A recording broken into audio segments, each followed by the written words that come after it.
Hi, everybody. Welcome. It's another Friday, thank goodness. And that means it's IBA Friday time. Guess who's back? Sheetal. How you doing? I'm good. We had Mike Engel fill in for you while you were gone. Uh, In he did Maui. an adequate job. How was vacation? Fantastic. It was Yes. good. Mhm. Well, I'm glad you had a great vacation. For those of us that had to stay and slum away, we did talk about last week about identity verification, or a couple of weeks ago. And today we've got another cool topic that we want to cover. And one of the areas that organizations struggle to deliver any sort of secure, let alone passwordless experience is with a shared workstation. And a shared workstation can come in many formats. If you're at a retail floor, they've got those systems where people log in to see if things are in stock or to try to place orders or whatever. There's those use cases. There's healthcare. There's student labs.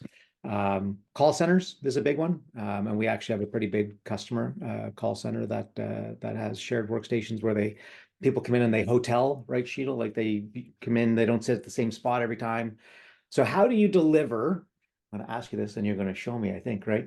How do you deliver a passwordless experience to those types of users where they're not at the same system every day and they can't bring their phone or they can't, there's no way to deliver, a multi-factored approach to their login. How do we solve that here at One Cosmos?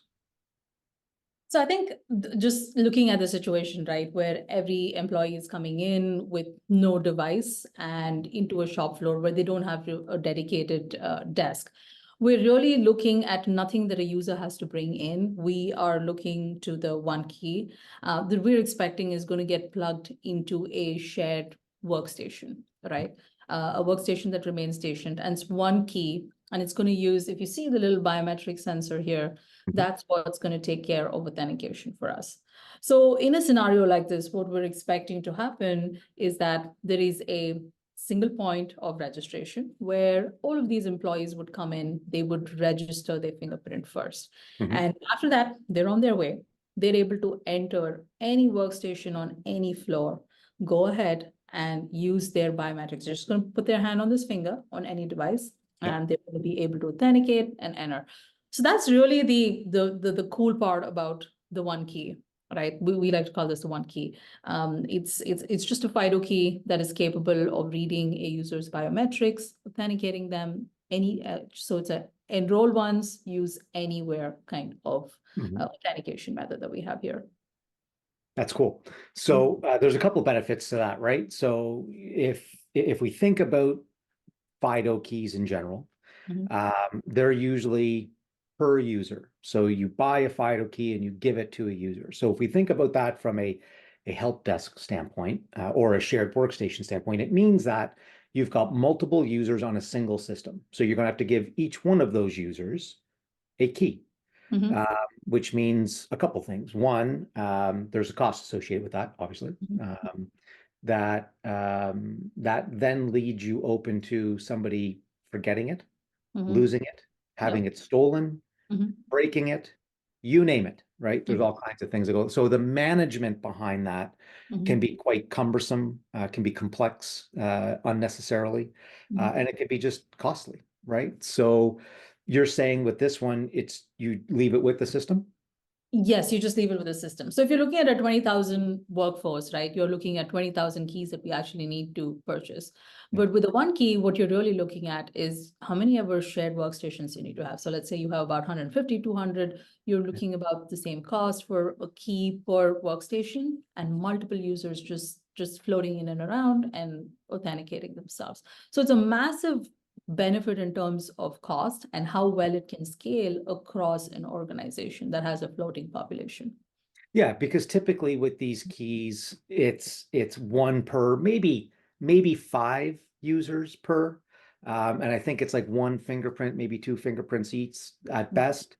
So what you're saying now is that anybody registered to with this key can use any system that has that key. Yep. Any system that has that key. Mhm. That's pretty impressive. So, so we're looking at, like you said, simple registration. So you said you just scan your fingerprint. And how many fingerprints can we scan? Or we can actually scan all 5 of your All, fingerprints. So whichever all, one all 10? Okay. all 10. Now you're gonna have to remember which finger you Yeah, use. So exactly. We just do them all. Then okay. then you have to remember. Yeah, fair enough. So we do, whichever one is the user's preferred finger, they're gonna go ahead and scan that. And we're gonna remember it across many of these. Mhm. So that's cool. So then register once, use on any computer, and then you're going to deploy just one key per desktop instead of one key per person, which is also super cool. So that obviously eliminates lost, stolen keys, forgotten keys, because geez, if you forget your key and you need your key to log in, well, you can't work that day. You know what I mean? You have to go back home and get it, or it doesn't work. So obviously we're storing biometrics, right? Mhm. So where's the biometrics stored? Obviously, people get a little bit, get a little bit weary when somebody's capturing their biometric and that's stored somewhere. So how do we manage the biometric for that many users to be able to be used anywhere? Why don't you tell us a little bit about how that works? So I think a lot of the concern, or the questions that we get around, a lot of customers are iffy about storing biometrics, right? So how we really manage that is that they're all centralized in a particular location. It's per customer, right? Mhm. But the beauty of it is the levels and the layers of encryption that we add to it. So everything that is on the device itself is encrypted. Mhm.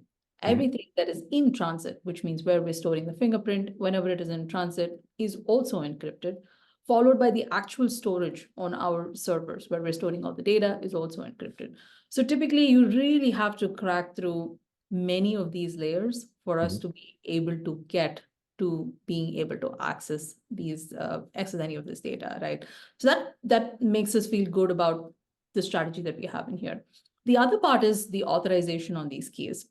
These keys can be authorized only to work with certain servers, right? So these are all scenarios that we've thought about. What happens if there's a compromise? What happens if somebody decides to steal the key and walk away with it? Mhm. So though we have appropriate authorizations in place that can help us manage and make sure that when there is an event of compromise, that we can manage the permissions on a particular key and make sure it cannot be used to access anything within that particular customer environment. Oh, that's kind of cool. Okay. So you can't just take it out and plug it into some other laptop and make it work. Okay. Awesome. Not gonna work. So you know what one of my favorite movies is? Mission Impossible. So I should have known. here's where we're going to go with Awesome. the next question. Mhm. We're using fingerprints, we're using biometrics. Mhm. So, I'm following you into work, Mhm. not in a weird way, but I'm following you into work, right? And I get your fingerprint, I put it on a piece of tape, and then I'm going to try to go log in as you. I'm going to present your fingerprint as my own. Is there anything on that key that can help us ensure that that doesn't happen? I'm sure. I think the first thing we need to protect against is you, Robert. Yeah, I think so, right? Yeah. So that's definitely one of the top things that we've thought about here. How can somebody else attempt to access it in that format, right? So the key itself, we've invested a lot in the hardware of it. It has a 360-degree scanner, which means that we are reading the entire part of the finger. We're checking for liveness. We're checking for many things about the form factor of the finger itself. So really adding it to a tape is definitely not going to work. It is going to have to be a much more sophisticated attack to really get through this. So this having a 360-degree scanner into the device itself is what makes it truly unique in terms of protecting against this kind of compromise. Okay. I mean, it's unique already. That just makes it even more unique. And the cool thing with that is that it actually uh, keeps in line with the promise that we kind of have here at One Cosmos in that we're always doing with our biometrics, like our live ID, we're doing a liveness check to make sure that that there's actually a user present. Oh, user And branding. it's not some sort of presentation attack. So that's kind of cool. All right, so I think I've got a quick little video here. Do you want to just kind of see it in action? Sure. Uh, let me see if I have it. I just have to find which screen I have it on. Oh, here it is. Yeah.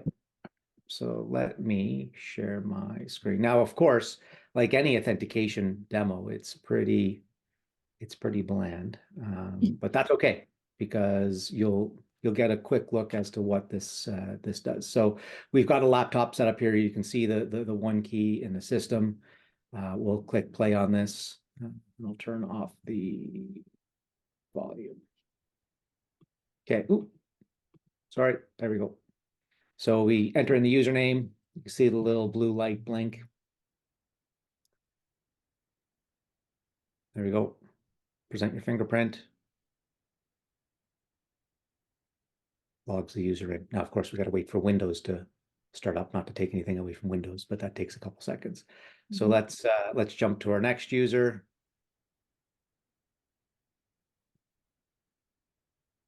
There you go.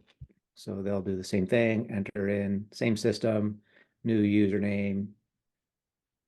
You'll see the lights blink again. There we go, different finger, logs the user in. Cool. All right. So that's at the end of the day. I mean, we're not going to watch everybody do it because it works the same.